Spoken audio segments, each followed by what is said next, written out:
오늘은 부활의 소망을 가진 사람이라는 제목으로 함께 말씀을 나누겠습니다.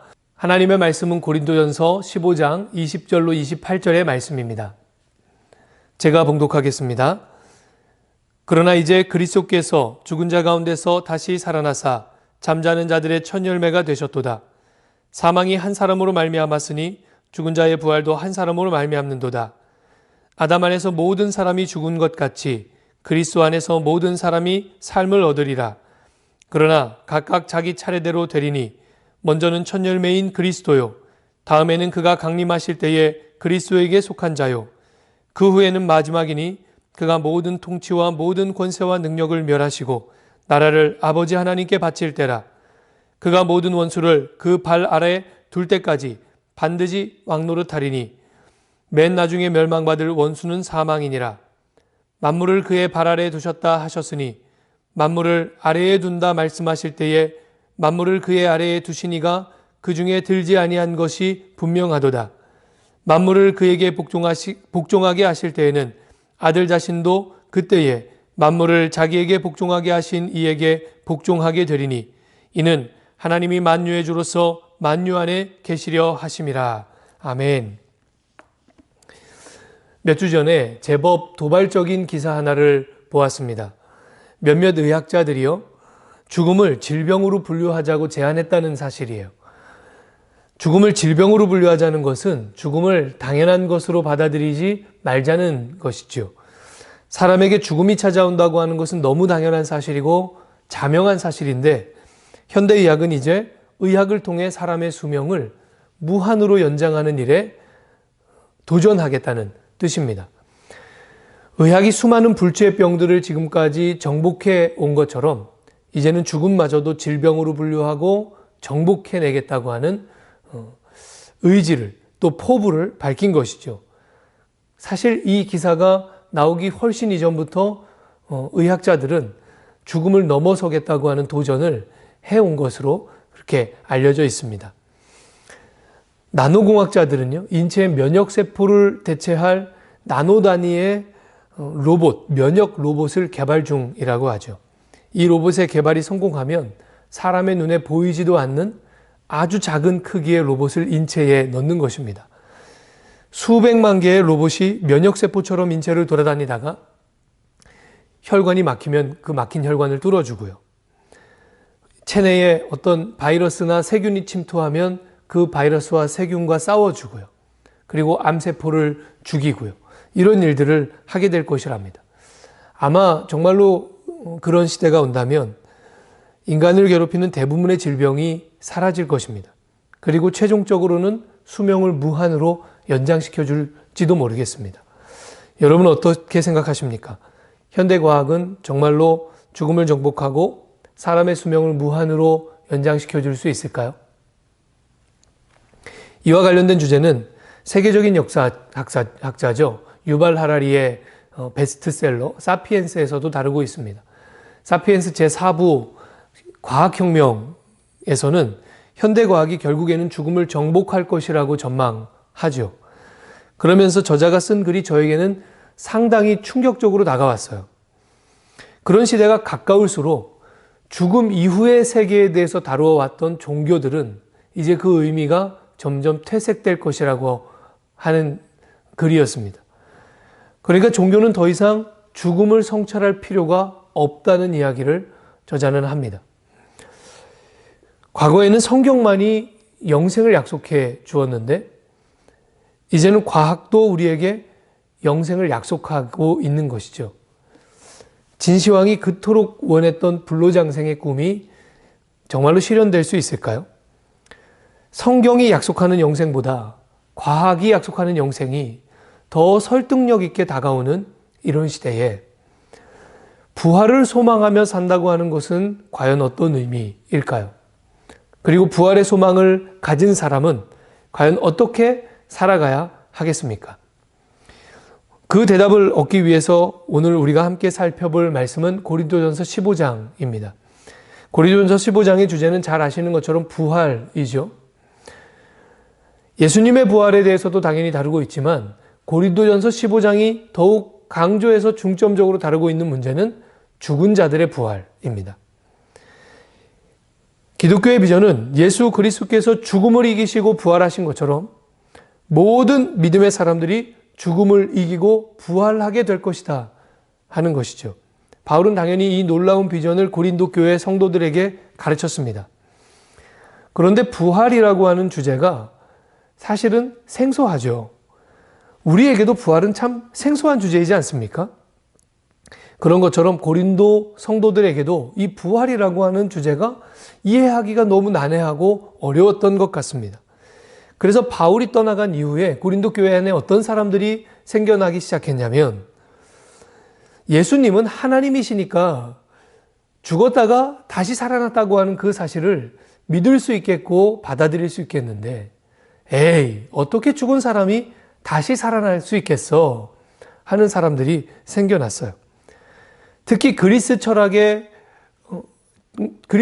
정신을 이어받은 이 로마인들, 로마 세계 안에서는 육체는 썩어서 없어지겠지만 사람 안에 있는 영혼은 영원히 죽지 않고 산다 하는 영혼 불멸설, 이것이 이들의 상식이었습니다. 그러니까 몸의 부활을 가르친 기독교의 교리를 이해하기가 너무 어려웠던 거예요. 고린도전서 15장은 바로 이런 문제에 대한 바울의 대답입니다. 그래서 바울은 예수님의 부활과 성도들의 부활이 얼마나 밀접하게 연결되어 있는가 하는 것을 이 고린도전서 15장의 말씀을 통해서 우리에게 가르쳐 주지요. 2000년 전에 바울은 죽은 자의 부활이 없다고 주장하는 고린도의 성도들, 그들과 논쟁했죠. 근데 만일에 오늘날 바울이 다시 살아 돌아온다면 어떤 사람들과 논쟁할까요? 아마도 기독교의 영생을 부인하고 과학이 약속하는 영생을 소망하는 사람들과 논쟁할 것 같아요. 그러니까 바울은 아마 유발 하라리 같은 사람과 논쟁할 겁니다. 재밌게도 이 두 사람은 모두 유대인이에요. 아마 바울은 유발 하라리에게 이렇게 말할지도 모르겠어요. 에이, 이 양반 영생이 무엇인지 전혀 이해하지 못하고 있구만. 이 죄로 물든 세상에서 평생 안 죽고 살면 그게 과연 정말로 그렇게 행복하겠소? 그게 정말 소망할 만한 그런 삶이요? 하고 되물을 것입니다. 바울은 고린도 성도들에게 부활의 소망이 무엇인지를 가르쳐주고 싶었던 것입니다. 그래서 바울은 아주 중요한 표현 하나를 사용합니다. 바로 20절 말씀인데요. 다 함께 읽어볼까요? 그러나 이제 그리스도께서 죽은 자 가운데서 다시 살아나사 잠자는 자들의 첫 열매가 되셨도다. 아멘. 예수님의 부활이 모든 부활의 첫 열매라고 바울은 표현합니다. 첫 열매라는 표현은 구약적인 표현이죠. 이 첫 열매라는 표현이 무엇인지를 우리가 이해하려면 구약 성경 레위기 23장의 초실절을 이해할 필요가 있습니다. 초실절 제사는 이렇게 기록되어 있습니다. 23장 레위기 23장 10절 말씀에 이스라엘 자손에게 말하여 이르라 너희는 내가 너희에게 주는 땅에 들어가서 너희의 곡물을 거둘 때에 너희의 곡물의 첫 이삭 한 단을 제사장에게로 가져갈 것이요. 레위기 23장의 첫 이삭 한 단, 그것이 바로 고린도전서 15장이 표현하고 있는 첫 열매입니다. 이것은 앞으로 50일 동안 진행될 이스라엘의 보리 수확의 첫날, 그 첫 단을 의미하는 것이죠. 초실절에 드리는 이 첫 단의 의미가 무엇이었겠습니까? 이것은 앞으로 점차 익어서 수확할 모든 보리에 대한 기대와 소망과 감사를 의미하는 것이에요. 다시 부활의 소망으로 돌아와 보면 그리스도께서 부활의 첫 열매가 되셨다는 것은 그러니까 모든 부활할 성도들에 대한 부활의 약속의 증거인 것입니다. 마치 우리가 집을 계약할 때 계약금을 내고요, 집을 계약하는 것처럼 그리스도의 부활이 첫 열매로서 증거로서 우리에게 주어졌다고 하는 거죠. 계약금을 내면 이미 그 계약이 이루어진 것이고 효력이 발생하잖아요. 그러나 계약금 걸었다고 완전히 거래가 성사된 것은 아닙니다. 계약금은 약속이죠. 이제는 중도금도 내야 되고요. 마지막에는 잔금도 치러야 됩니다.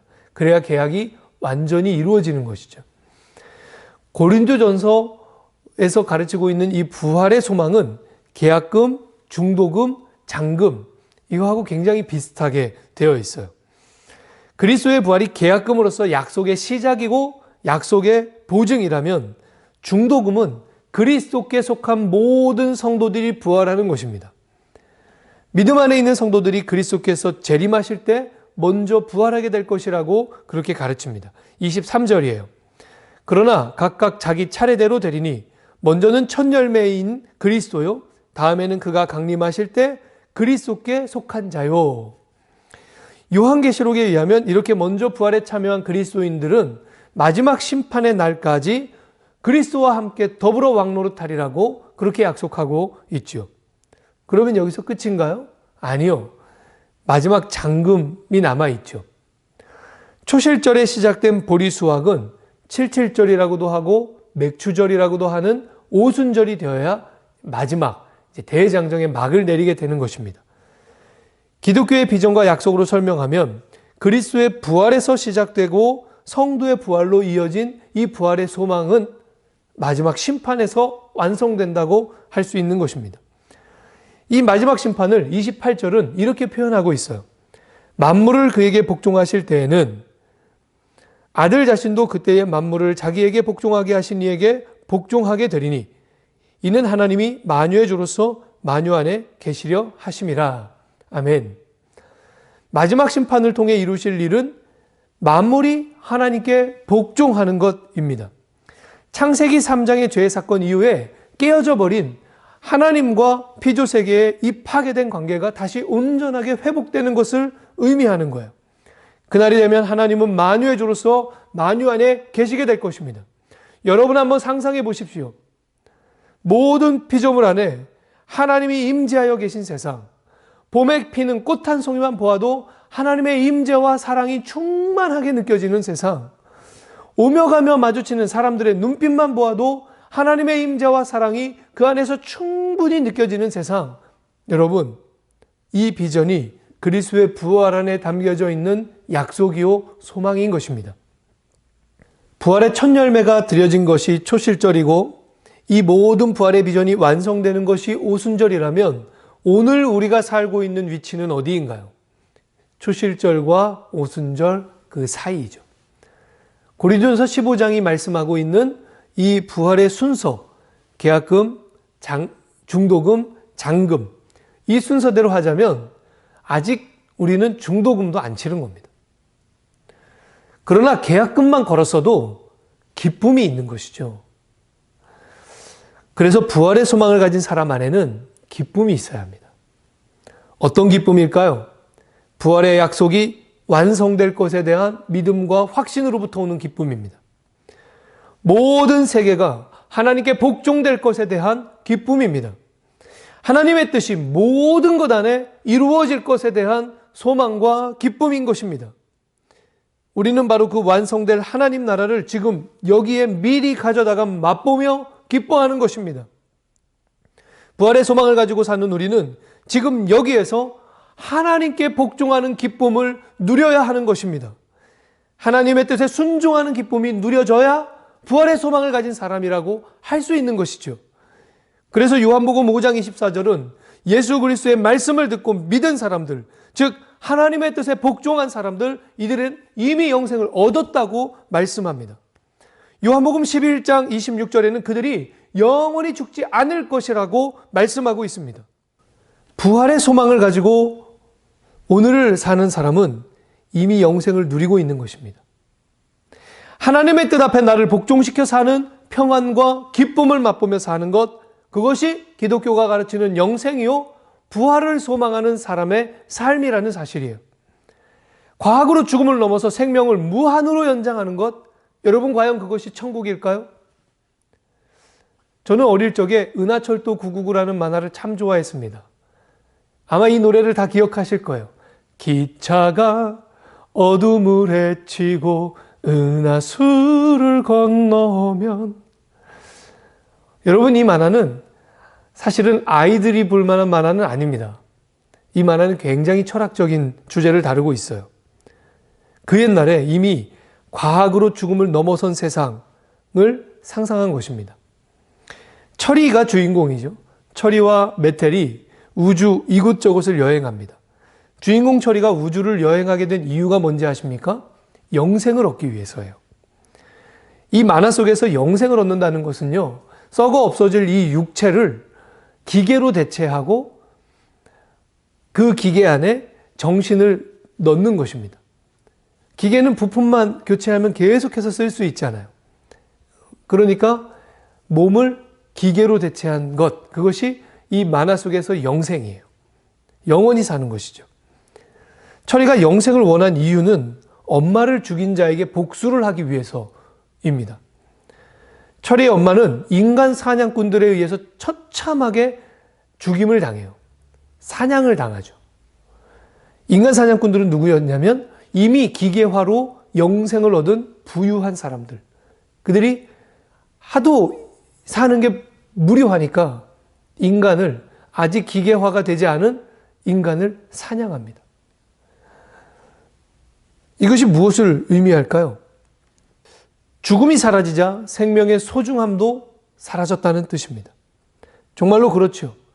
과학으로 죽음을 넘어서 사람의 시간을 무한히 연장할 수 있게 된다면 산다는 것의 의미와 가치는 무엇일까요? 죽음이 없다면 생명의 소중함이 과연 있을까요?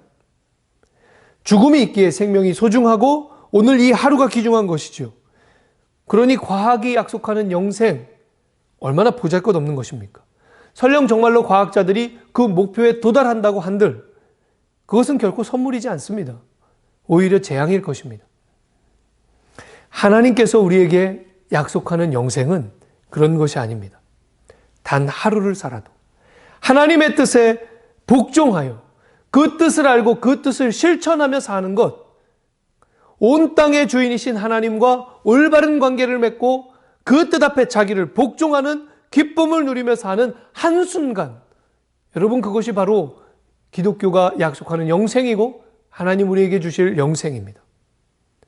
그렇기에 부활을 소망하는 사람들은 기꺼이 의를 위하여 생명을 바쳤고 이웃을 위하여 일생을 바쳤고 거룩한 일에 평생을 헌신하며 살아온 것입니다. 여러분 안에 부활의 소망이 있습니까? 그렇다면 오늘 이 하루 영생을 누리며 사십시오. 하나님의 뜻에 나를 복종하여 사는 은혜와 기쁨, 평안과 안식을 날마다 누리십시오. 저 여러분 안에 부활의 소망, 즉 하나님의 뜻에 복종하는 기쁨이 넘쳐나시기를 주님의 이름으로 축원합니다.